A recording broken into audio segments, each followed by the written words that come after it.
Morning, Carl. Good morning. I'm sorry I'm a little late. My computer is like in the loop, and so I joined with my phone. How are you? Good, thanks. All right. Per John's request. John, you still there? I am. Oh, per John's request, we're going to, any comments, concerns of someone, any person present today, excuse me for that. John threw me off a bit. So we have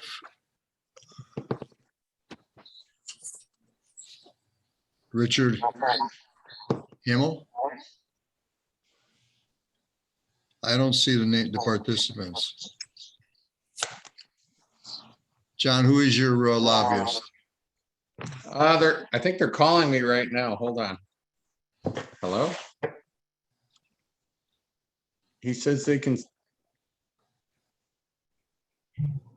All right, hold on. They said that they're here. They can see everybody, but you know, you can't hear them. But it would be Jim Amon and Mike Rell. And Jim Amon and Mike Rell, okay. yeah. So can they unmute themselves? You can unmute yourself. Yeah, I mean, I don't know if there's anything, you know, to be, I just want to put out there that I think like the last 2 or 3 legislative sessions, we've always played catch up. So I want to put it out there that, you know, if anybody wants to make a bill, we would love to work with them prior to, instead of finding out after the fact like we generally do. And I think that's all. Mike and Jimmy just were on here to, we don't have anything to put forward, but you know, they've missed other meetings, so I guess they just wanted to join to see if anybody else out there has anything to say about upcoming bills or pertaining to auto glass or removing installers from both glass or auto, whatever it was last year, from the board. Can we move them in to hear them? I can do that, yeah. Yeah, I'd like to get an update on, Give me 1 second, please. Am I still echoing or no? you're not A little bad. bit, yeah. Not bad though. All right, I'm just gonna move them over. We have Jim, a man, I'm not sure how to say his last name here. And Michael Rell.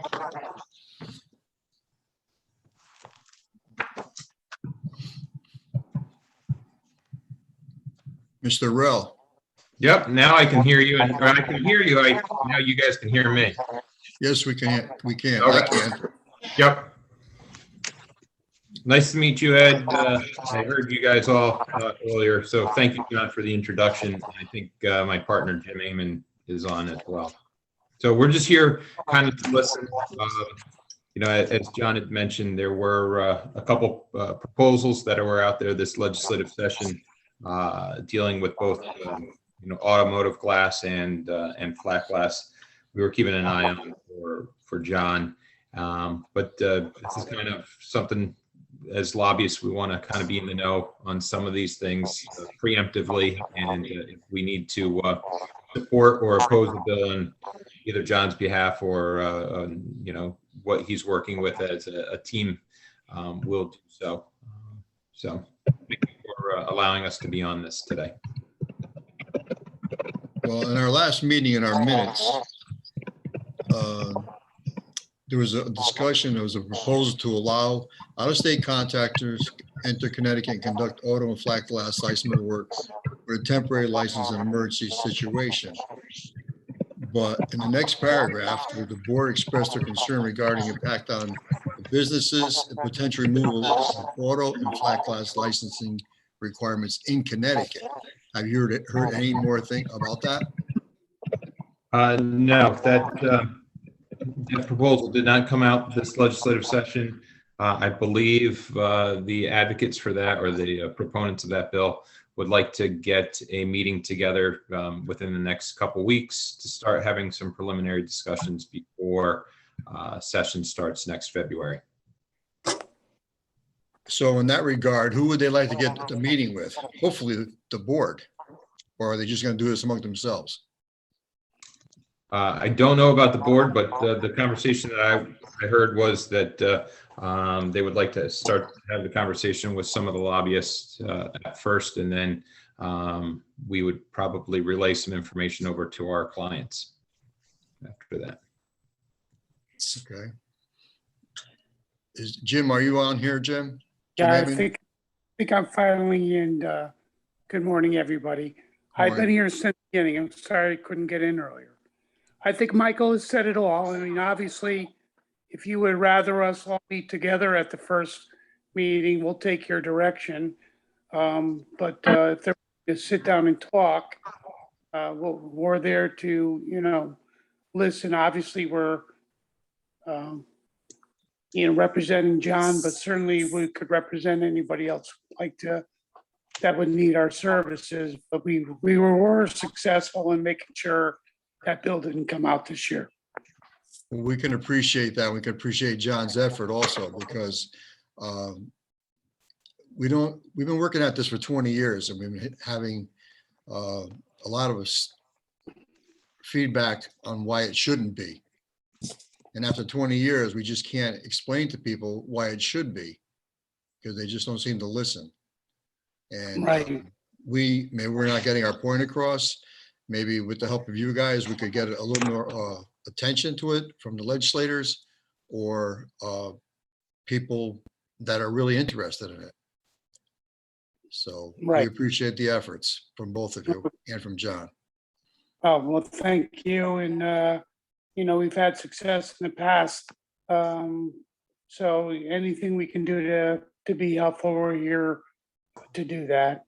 For people who may not know, I was a former Speaker of the House Democrat. Mike is the mayor of Weathersfield. And also, obviously, I served with his mom when I was Speaker and when she was governor. So certainly we have both sides of the aisle covered very well too, Democrat and Republican. As we all know, that's very unusual nowadays that we are working together, but actually we are very good friends.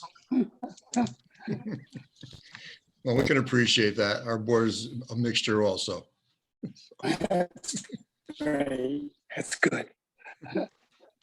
So, I mean, I just, what happened last year is that, again, I mean, as I ended up hiring these guys because I think, we were blindsided on the board. We've always said, as a board member, I'm speaking now, I think we've all said numerous times we'd like to work with anybody and not find out later. What happened, the reason why I ended up hiring Mike and Jimmy was because there was already these bills in play and we found out about them much later. So, and I wasn't the only one. There were other lobbyists, either for or against whatever they were trying to do, whatever the bill was at the time. So I felt as a business owner, I needed some representation. But again, I mean, I know that other people have had their, listening in throughout the year. So I just invited them to listen in. I have nothing other than that, just what I've said. And we Thank you, John. certainly, and if you don't mind, you work very well with John Bailey too, who's, again, has a great reputation up in Hartford, and he's a good man. So the board is represented well there too. We have CGDA, Allison and John are both waiting too for the other lobbyists, if you want to pull them in. Okay. Give me 1 second. Take a couple seconds for that to happen here. Yeah. So there's Allison. Yep. And Hi, guys. Hi, Can John. you hear me? It's Jeff. Hi, Jennifer. How are you? Good, how are you? And then Good. let's see. We do have somebody on, with this phone number 860-833. That's me. That's John Bailey. Oh, okay. Okay. Yeah. And just to follow up, Jim, Mr. Speaker, thank you for the very kind words. I was blushing when you were talking about me. But just to echo what Mike and Jim had said, we will continue to have a dialogue with the individuals that are in this space in terms of the issues. And I'm also working with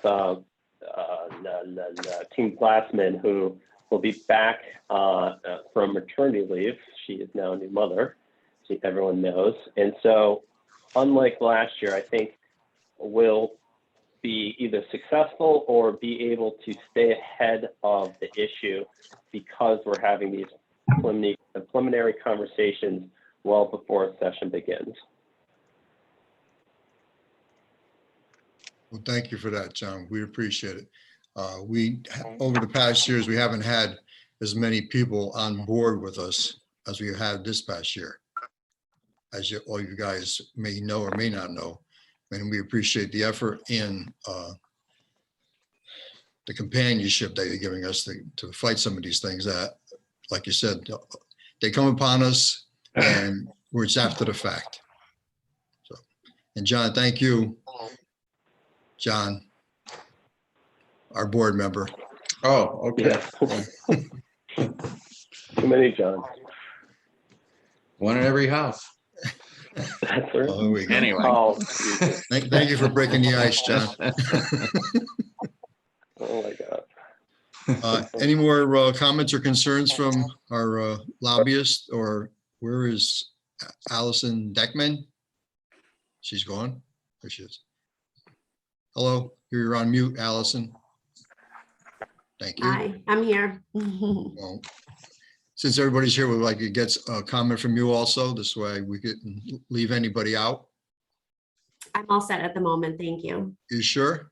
Yep. And you're from the CGDA? Yes, yep, I'm taking over for Jessica. Oh, okay, great. Pleasure to meet you. Nice to meet you too. Moving on. The DCP Investigation Division. That'll be, where is she? Pamela Brown and And Janine. yeah, Janita's on. Yeah. Janita's on her also? She was, yes, she is. Yeah. There. Good morning. Good Hi, morning, Janita. Pamela Brown. Good morning, Hi, Pamela. Pam. Hi, Janita. So for the Pamela. record, Pamela Brown from Investigations Division. I'm here with Janita Hamill, who will report out the work that her unit has performed over the last quarter. Mr. Chairman, can I just ask a quick question? I don't know. I mean, lobbyists can stay if they'd like. I don't know if are we moving on from anything talking with that we still need them? If they want to stay, it's up to them. It's a public meeting.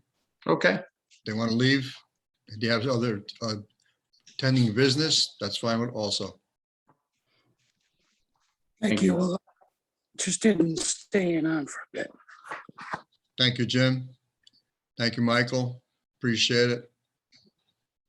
Yeah, I'll be staying on too. This is John. John Bailey, thank you. Yep. I'm sorry, Pamela. Oh, that's okay. We'll move forward with Janita reporting out on the quarterly report. Good morning, morning, Janita.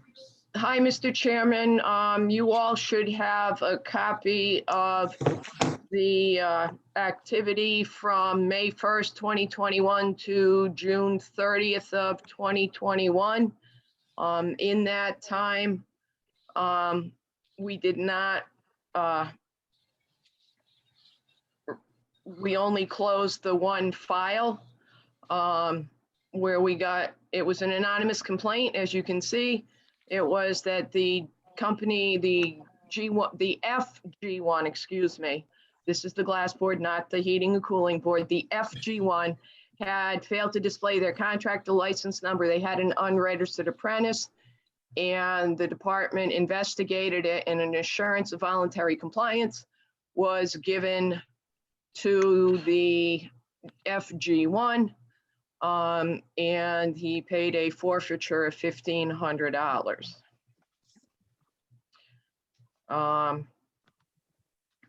Yes, and we are, while being safe with the uptick with the COVID, we are out doing licensing compliance inspections on construction sites and replenishing our PPE that allows us to do that. I hope I'm not stepping on Pamela's toes.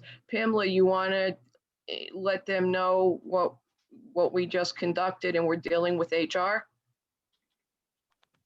No, Okay. it's not really. Thank you for your Pertinent honesty, to- Pamela. So this gentleman was fined $1,500 and he's in compliance now? Yes, sir. Yes, sir.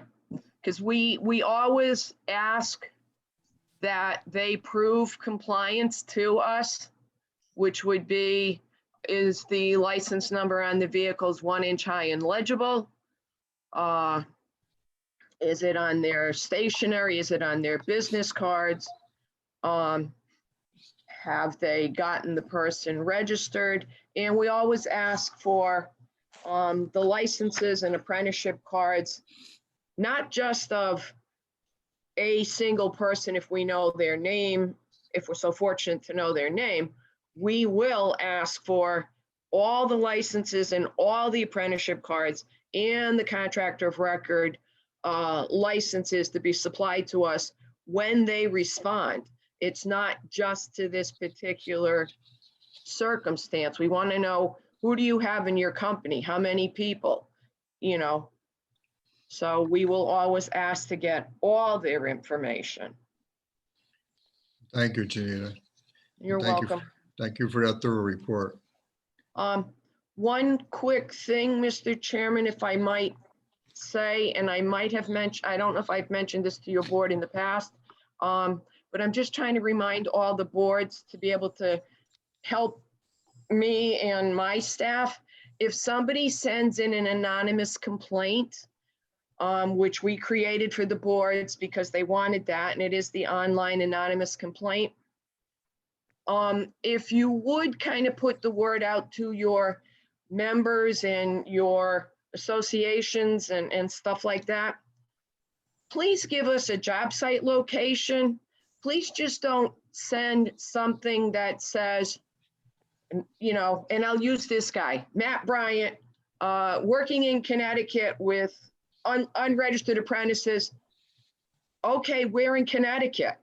Is there a job site? Is there a location? Do you know who the GC is? Can you give me a cross street, like on Washington and Atlantic in Stamford? Not just you get off the highway at the tall building when you get off that exit. Well, when I get off certain exits in Stamford and I'm on that street, there's an awful lot of tall buildings. So what's the street number? What's the building name? Is there a GC? Is there a cross street? You know, is there a location? Or, and please don't just say, go to, and don't give me the shop address either, and put something that says, oh, go to the shop because the office manager knows exactly what's going on. Okay, that's still not gonna get too much because we'll send a letter, we'll ask for information, and chances are we're not gonna get the results that either the anonymous complainant was looking for, as in getting licensing compliance, because we have nothing to challenge the contractor on when they say, oh no, here's my license, Journey people, and I have no apprentices. So, and I don't use unlicensed people. So if you could kind of just get the word out, anything that you can give us to help you to get the compliance would be a big help. Okay? We will do that, Janita. Thank you so much. Well, thank you, sir. And thank you for letting me to speak on that too. You're welcome. Pamela? I think that concludes our presentation. However, just expand on what Janita said, photographs will be helpful too, dates and times. So if you happen to see a vehicle, it's an out-of-state plate, out-of-state contractor, photograph that vehicle, send us the photo. Jennifer, I'm good.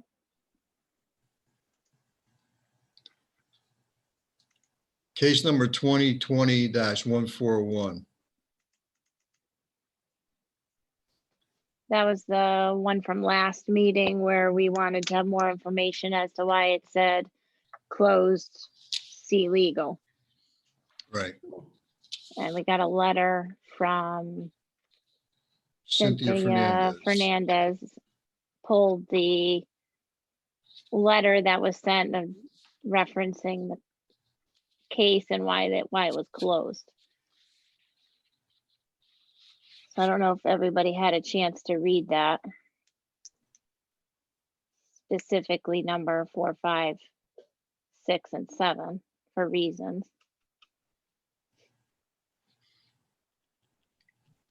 Well, I did. And I'm a glazer of 40 years. And I've always cut mirrors, mounted them, polished the edges, seamed them. And what they're telling me here, 4, 5, 6, and 7 is the same thing I used to do as an apprentice and as a journeyman when I worked for a glass shop. Right, So I consider it glazing work. right, And it's obvious that these contractors don't consider it glazing work. They consider it just part of their job to put them up and to install them. So, right. I mean, obviously, there's nothing we can do about it now. They already closed the Right. case, but we were never consulted about it, and their reasonings are not valid. So just an FYI on that. well, like I've discussed with our board before, it seems that every time we get an issue like this and we have a new regime, so to speak, we have to put on a somewhat dog and pony show to explain to people what glazing is really about. And maybe it's time for us to do another one, whether it be Zoom or from a glass shop or from a training center. Maybe it's about time we do that again. So, any other questions for Pamela or Janita? Carl, John? My concern is how many times is this happening? We can't speak to that case. That's why it is a legal case, and that is why Cynthia responded to you via email. She couldn't be here today. However, you're welcome to go back to legal, either to Cynthia or to Julianne, to have a discussion. But we investigated the case, we referred it to legal, and that is their conclusion. Right. Okay, Pamela, thank you. Thank So you. our concerns are with Cynthia or Julianne. Yeah, so I'll write up an email and pass it through you guys first and explaining again our position on that. I give them some examples of what a mirror is that's ready to be installed, that's pre-glazed with a frame on it versus raw glass. Because as far as I know, the definition hasn't been changed as of yet, and we're still working from the original law because nothing has been changed. So, Thank you, Jen. Can you copy me on that letter also? yeah, before I send it, yeah. Thank you. Any other questions for Janita or Pamela? Thank you, ladies. Thank you. Have a good day. You too. You're welcome, Mr. Chairman. Thank you all. Have a good Labor Day.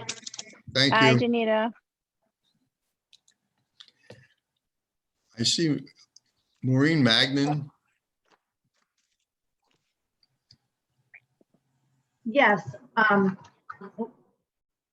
not turn Could on my you, video here. I was trying to mention that she was here and who she is, but my internet has been going in and out. So I had to stop that. Maureen is here and she is the new DCP Deputy Commissioner. Can you all hear me okay or no? yes, could you state who you are? Because Karen is breaking up a little bit. And Yeah. I apologize for this. I'm Maureen Magnan, and I'm the new Deputy Commissioner at DCP. So I'm here to just learn a little bit about your board and see what's happening. So I've only been on the job 3 weeks, so I'm just still learning. Congratulations. Thank you. We've been here 20 years. I've been somewhere for 20 years. And you're the assistant to the commissioner? I'm the Deputy Commissioner. Deputy commissioner, okay. Yes. Well, it's a pleasure to meet you, even though all I see is your name. Nice to meet you also. All right, we're gonna go to revert to old business. Of course, the old business continued discussion regarding proposed regulations pertaining to the definition of licensable glazing work that we've gone over for time and time again. And just continue discussion concerning replacement references for the AG1 and AG2 license types. I don't think we need to replace any of those, possibly. Should that be taken off the agenda going forward? Yeah, well, what was that in reference to? I think it was because of the legislation that was going on, that they didn't bring it forward. Oh, okay. It's probably very old. I'm not sure when to take things off the agenda, so I can remove that. Yes, you can. Okay. And continue discussion regarding proposed bills for the 21 legislative session. That I think you can leave on. So that I think is in with regards to that clause about the 3-day right to cancel for the that's what they have in chapter 400 that they're moved into, or is that in the new business? I put that under new business. Oh, So, okay, For okay. old business Oh, number I see. 3, I was Okay. referring That was 6100, got it. So last time. Mike Rell, Jim Amon, and John Bailey, are you all still here? I am, but I'm going to be jumping off very soon. Oh, well, don't leave just yet. Thank you. Okay. Yes. Okay, under new business. We're gonna go right to it. So Mike, if he wants to leave, he can, excuse me. There's a House bill out 6100, Michael. It's a Public Act 21-37. It's an act concerning Department of Consumer Protection, Licensing and Enforcement, antitrust issues. Is that the one, Jen? Yeah, Richard Yes. had given us the Public Act 2137. Richard had sent us an email about it. Right. And I mean, it's for what our trade does residentially. I mean, it can be, I'm not sure how much of an impact it's going to have. If for residential, if it's under 30 square feet, if this doesn't apply. That was one of my first questions. I don't know if anyone has any answer to that. Is Richard here? Jennifer? Yeah, hi, Yeah, Richard. This is Morning, Richard. Hurlbut. Excuse me. Sorry. Can you just repeat that public act number again? Sorry. It is Public Act 21-37. Gotcha. Thank you, Jennifer. Yeah. Richard? So anyway, flat glass work, regardless of its size, is licensable. If it's under, for residential property, if it's under 30 square feet, right? then it just says that a home improvement contractor with that registration could also do the work.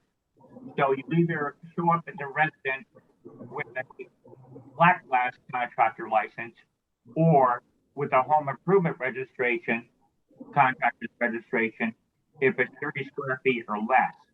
Right, Oh. but the key word in that is home improvement. So if you go to somebody's house, say to fix windows that are broken, is that home improvement or is that home repair? Well, it's those are one and the same. So Well, if I you go say there home with, improve. I mean, for me, home improvement would be improving your home, not restoring it back if something was broken. Improvement is replacing windows from old single pane to double pane, say in our trade. But if you have a broken window and you're fixing something broken, I personally wouldn't think that's home improvement, but that could be just a word game too. Well, I think the question here is about having them sign a contract. Isn't that the question? Yeah, Right, I mean, so that's in a effect, huge deal. the trades, home improvement registration already requires written contracts for any home improvement work that's contracted.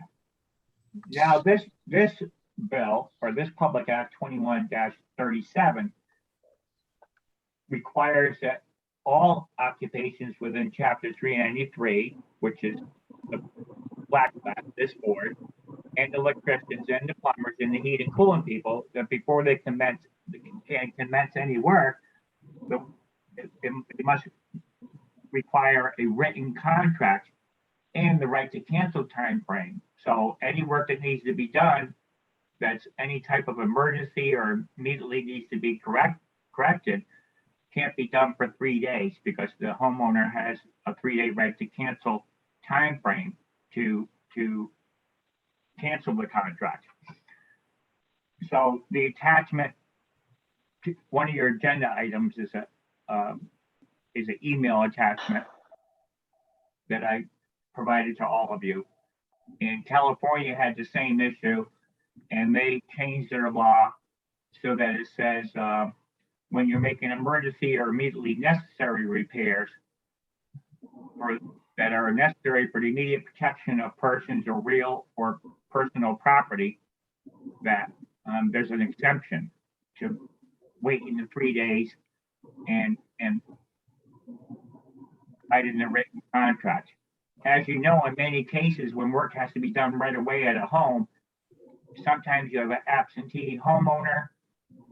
You know, they may be living in another state or in New York City and come up here for weekends or what have you, and they're not always available to sign a written contract, even if you could do it by email.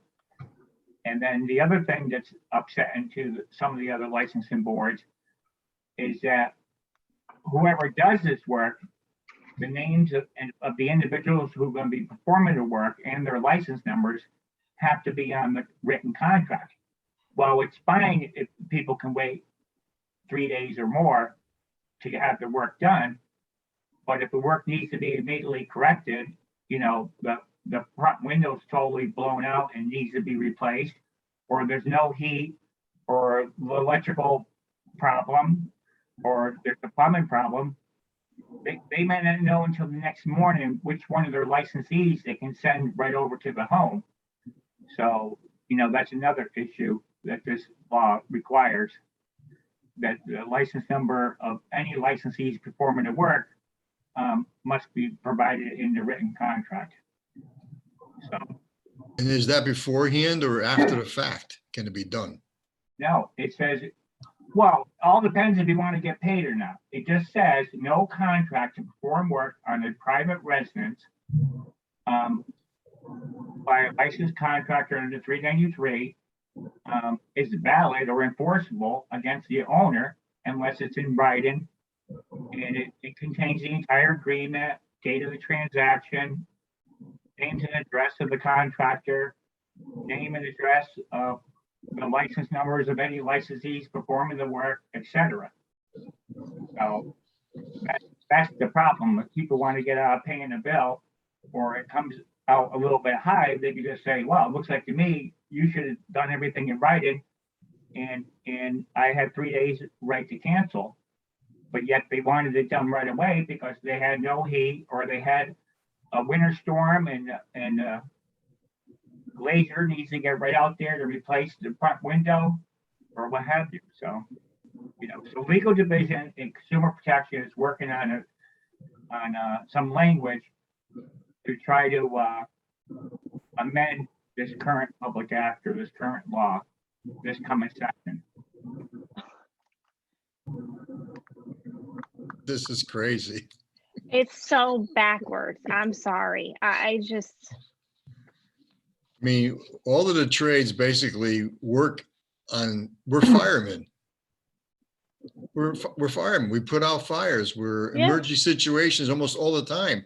A homeowner calls up and the window's blowing out and he's got no power and he's, snow, rain is coming in his house. Perfect example is John with a windshield. I got to get fixed the windshield. Is he going to be exempt from this? yeah, what are they doing for auto glass? If you do auto glass in someone's driveway, is that considered in their, or is auto glass exempt from this? Because you're going to tell someone you got to do a contract to get a windshield replaced. You got to wait 3 days. Well, I'm sure this can be construed where it pertains to a residence. Because a lot of people have their work done at their house in their driveway. So where's the? That has to be considered also. But like I said, we contractors, glazing contractors, plumbing contractors, it's always an emergency. I mean, if you're doing a remodel job in the house, yes, okay, you got the time to do that. But when the pipes break and the electricity, and Richard, you've been an electrician, so when the lights go out, that's the first thing they're running for, especially today. We've got Zoom meetings, and you need electricity. So I'm hopefully that whatever legal is doing, I'd like to see it beforehand, to be honest with you.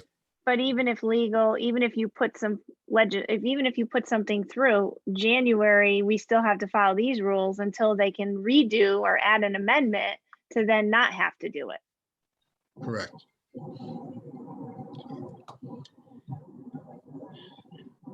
Well, I guess we have to wait and see, as usual. Any other comments about that?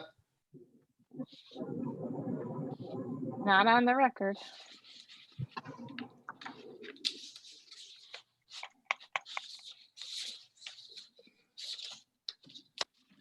Thank you, Richard. Michael, thank you for waiting around. We appreciate it. I hope you digested some of that. Definitely did. Yep. Yeah, I mean, we're going to have to help with language. I mean, if DCP needs help with, from all the trades, I'm sure we're all in the same boat when it comes to that. I mean, yes, some of the work we do can be scheduled, can be thought out 3 days. I get that, but there's a lot of times when it just can't be. Or waiting 3 days to order something when our lead times are already 4 weeks, And Jennifer, this is John. I think, as you just pointed out, that all the trades are impacted by this. I think it would be incumbent upon us or the hired guns, to pull together all those different parties so we can speak in a unified voice in terms of suggestions and in demonstrating the hardship that this language causes. Right. Well, currently at DCP, the legislative liaison is Leslie O'Brien. And then each one of the board chairs has already reviewed this and are very concerned, obviously, for all their licensees. And so that would be, Larry Valerie's electrical board and Chuck Appleby on the plumbing piping board, John DeRosa on the elevator board, Bob Barrio on the heating cooling board. And I think if everybody could get together somehow with Leslie O'Brien and discuss draft language, but I know legal's working on it since I raised this issue with them a few months ago.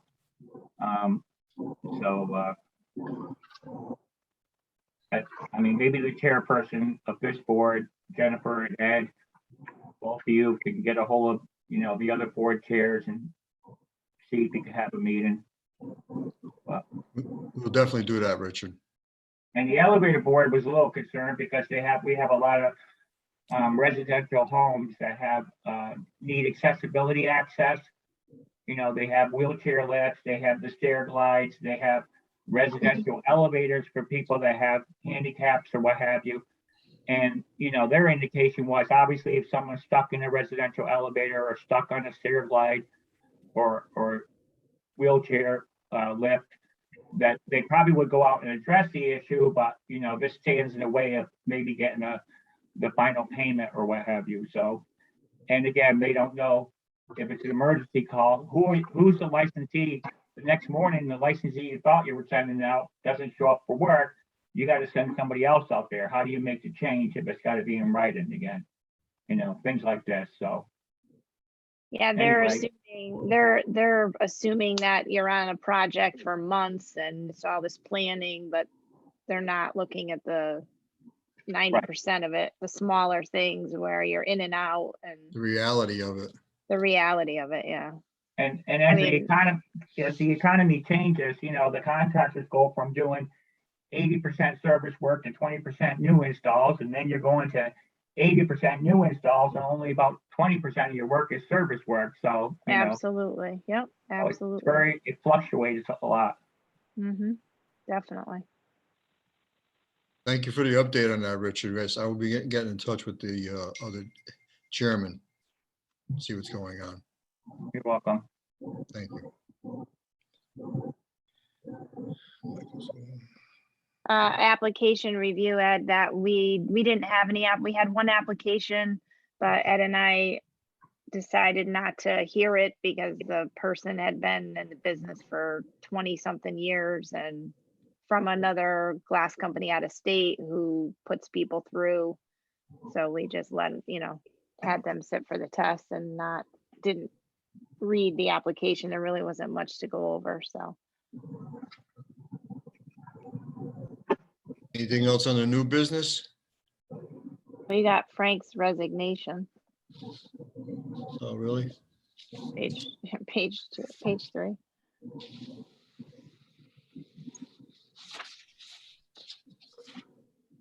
Do we have a copy of that? Yeah, it's in the packet. Okay.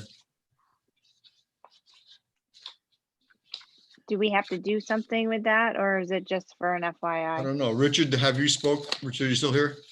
Yeah, I've already sent it over to the governor's office, his email saying he wanted to resign from the board.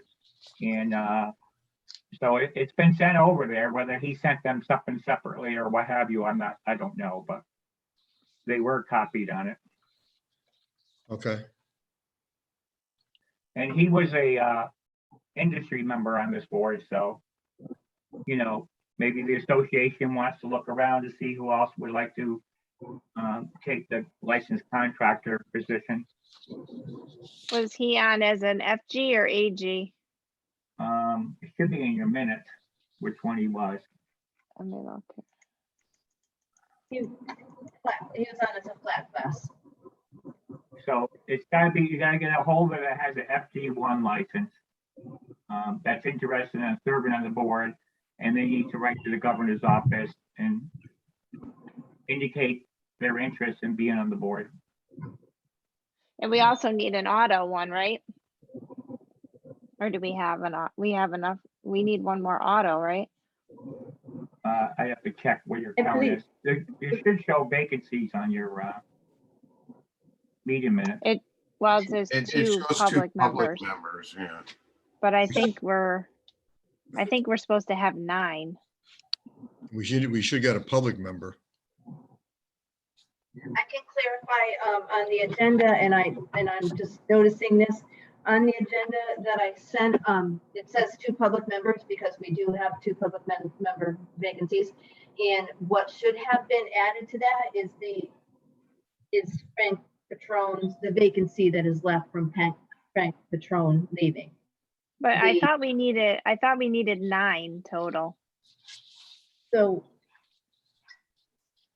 no, it's 8. It's 8. Okay, 8 members. I was looking at this yesterday, so I have it in front of me. The auto and flat glass work board shall consist of 8 members.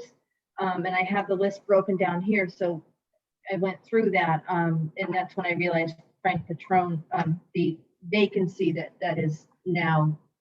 that And now then happens. David Wills shouldn't be on as a public member then. He hasn't been in like 7 years, 8 years or more. Right, I mean, technically, there's 3 public members, and that is what we're seeing. If Richard or if I, am advised to remove him, then I will do that and make that a vacancy, but I haven't been, advised to do that. But the way it looks right now.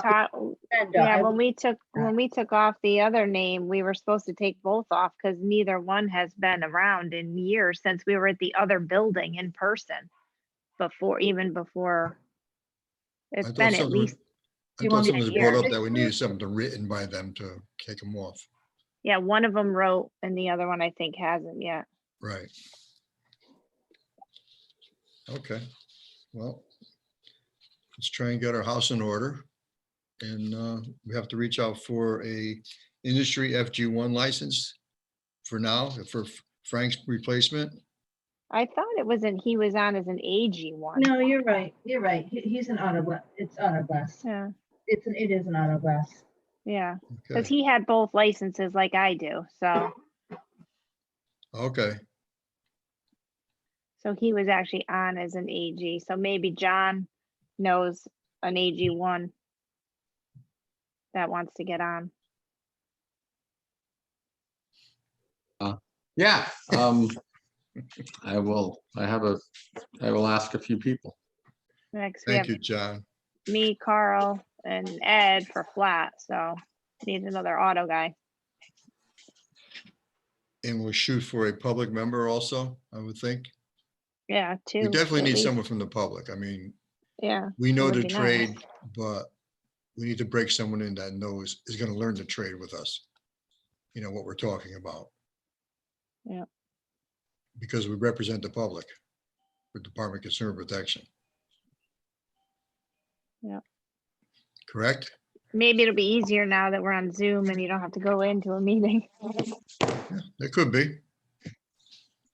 Speaking of auto glass, I know the new test came out. One of my guys has to is waiting for the retest permission because he didn't realize it was an open book test. But I'm curious if we can just get an idea, maybe the next meeting, like, the pass-fail ratio, because we redesigned the whole new test. I think we can. Jen? How long has the new redesigned test been in effect though? It must have just come out recently because we just finished doing it 6 Oh, months sure. ago with PCI. Yeah, So so it's PSI, probably about 4 months, I think, if memory serves me right. They said it was going to go into effect a month or two Yeah. after we're finished. So it's Okay. probably Right. been about 4 months. and that was That for means- both flat and auto. Yeah. right? Then now I wonder if the flat one was updated as well already. I don't Sure. know. I was speaking specifically for auto. Yeah, Right. well, you brought up a good point, John. If Right. auto's not done yet, then is flat been done? Or is, Auto's done. Auto's done. My Auto's guy took a done, yeah. test and it was the new test. He studied for the old, it was the new, and he goes, I didn't realize it was open book, but so he was tested on the new one probably about 3 months ago. So there might be a little bit of history there. I'm just curious to see, 70% failing, passing. I don't, who knows? as we are, and as Jen mentioned before, we only had a few applicants looking to test. Right. So it's only a few that we can go by, Right. right, Jen, since the beginning of the Yeah. year? I mean, we Yeah, only had, like, exactly. I mean, I don't know how many apprentices have finished, on the union side or CGDA side, but but also the state pushes people I'm through I'm that. sure they're monitoring it close, knowing that it's a new test because they'll have to tweak it if it's, becomes a problem. Yeah, if the failure rate is too high, then there's Right. something wrong. Right. All right, well, I can run a report for flat glassing and automotive glass. The only thing I was just on PSI's site, and it says the bulletin was updated on 2/11/21. Oh, it's February. So that might be the date that everything went into effect. But I'll double check on that. Thank you, Richard. You're welcome. There's our answer. Yeah, it says, yeah, 2/11/21. Yeah. I'm just looking to see if they changed the materials. Any other correspondence? No. John, any questions? Carl? No, none.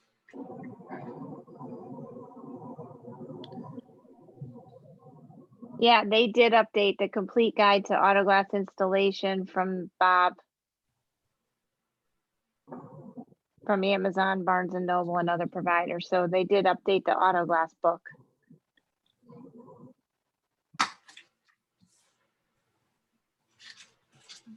Did they do update for flat glass yet? I'm getting down to that page. Hold on. I have someone on my screen from the DCP. Osden? Right, that's Howard. Howard, okay. Morning, Howard. If you're still there. He's been quiet and patient the whole meeting. He's a very patient guy. I guess he is. Did he update it, Jen? Yeah, well, they're saying the Gana glazing manual 50th anniversary edition, the Gana guide to architectural glass 2010, and then a 2008 Gana sealant manual. They're not referencing any NGA books. Oh, okay. They were at one time, but now they're not. Interesting. Well,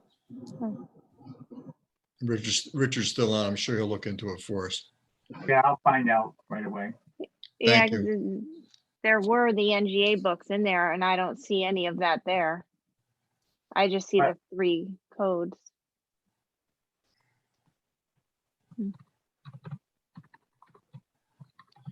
Any more comments or concerns?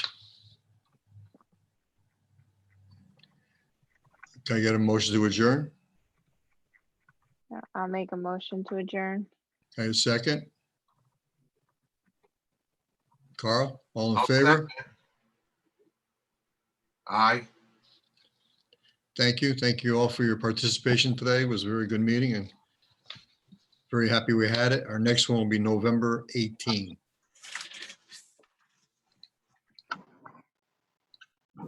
Goodbye and have a nice Labor Day weekend. Enjoy See the you heat. later. Enjoy the Oh, heat. it's hot. Thank you. Enjoy your Thank pool you. if you have one. Thank you.